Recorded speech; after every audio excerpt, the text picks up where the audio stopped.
Hey guys, this is Sunny for the Ravens Corner. Let's do a quick review for the other guys and then let's start with the Ravens stuff. Anyway, Browns, Raiders. This was a game that if you don't have any interest in watching football or you're not a football fanatic that you want to watch all the games, this is a game that you put it in the corner, TV, not watching it. The Browns happened. Look, Watson even didn't play his worst game in my opinion. He was decent. They started up. The Browns did, right? 10-0. And then the Raiders catch up. And it's like the Browns couldn't figure out how to put critical stops, right? And obviously they allow a defensive touchdown. But the Browns had a defensive touchdown, right? But there's something not right in this team. It's like a mad mojo. I don't know if it is because of the Deshaun Watson. I don't know what it is.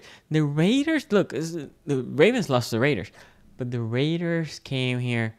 No Crosby, no Adams, right? Like the team right now, the Raiders also feel like a team like, we don't know what we're doing. Are we competing? Are we gonna suck for whatever the quarterback is? Maybe Shador, Sanders, right? Like they don't know what they're doing. They're trying to figure out.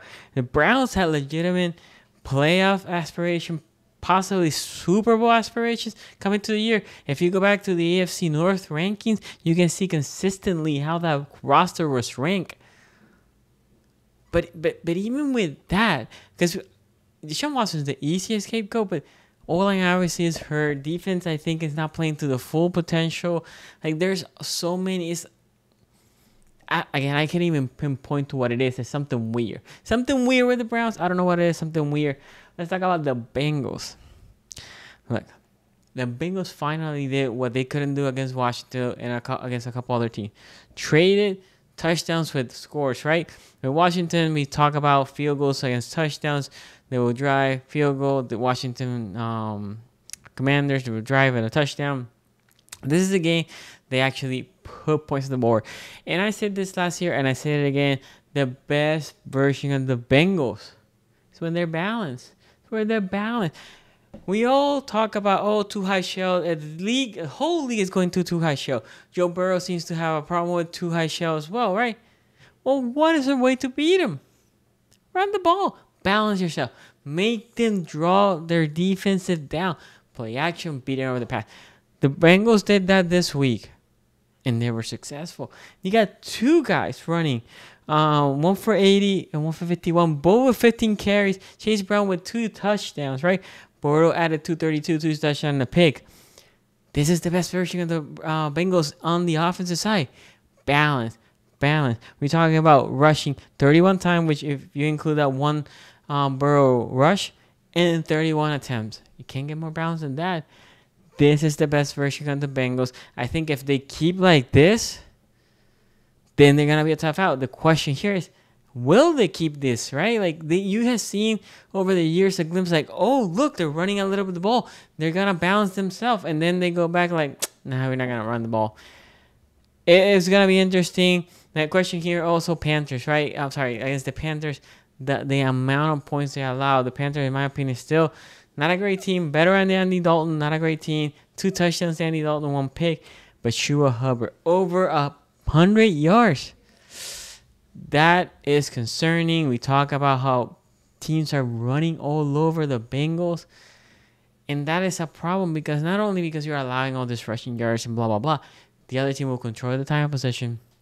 I'm going to keep your strongest side, which is the offense, on the bench, on the sideline. Then the offense cannot get that momentum. Bengals need to figure this out on defense. They need to figure out. Luarumu needs to figure out what to do.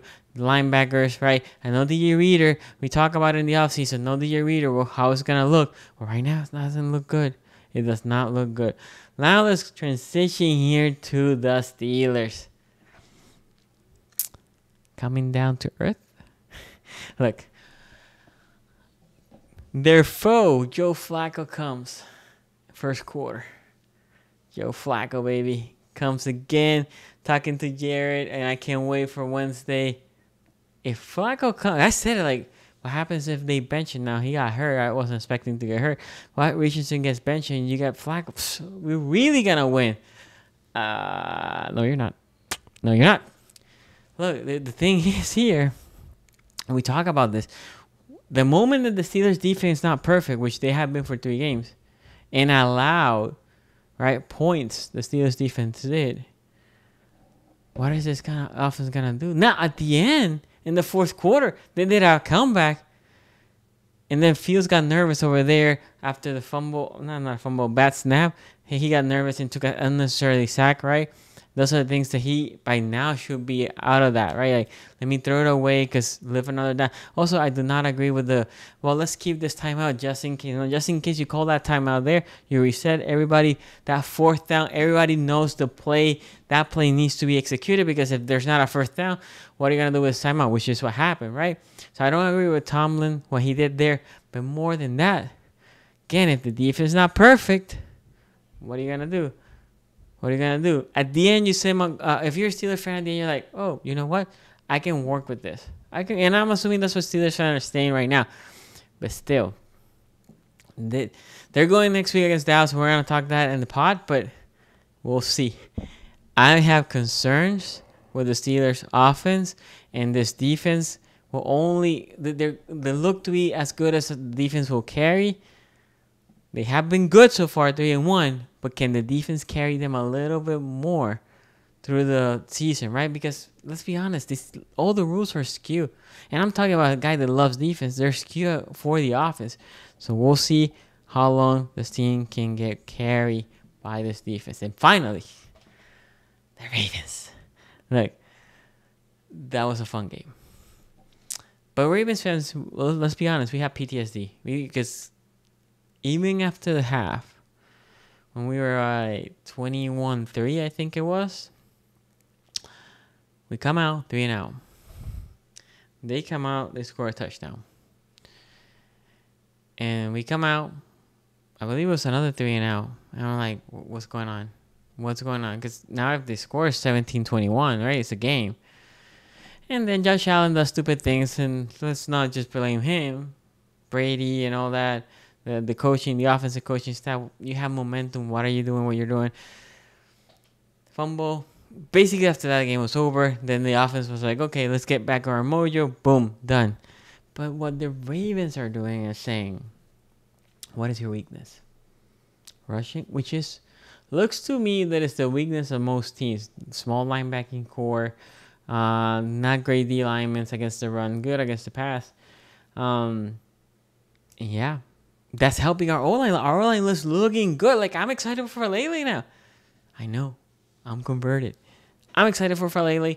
This is a team that, if you think about it, how they play, they dominate. They dominate against the Dallas minus the last quarter, right? In this game, they're like, we're not going to let it go. We're going to keep putting it, the throttle all the way on. And the only time that they let go was when, they quit. Josh Allen's not going to play anymore. Okay, Lamar, sit down. We're done. GG. We'll see you next time. Right? But before that, they're like, no, we're not going to let go. We're not going to let go. Love how the team was a complete team win. It was a complete team win, and they need to keep it up. This is important from this you build. You had the Bengals. Again, something we're going to talk in the pod. But your schedule has been tough. And you have looked good in a sense that you haven't crapped the bed in any game, but at the same time, you look bad that in the fourth quarter, you had crapped the bed in 3 games, 1-1, lost 2.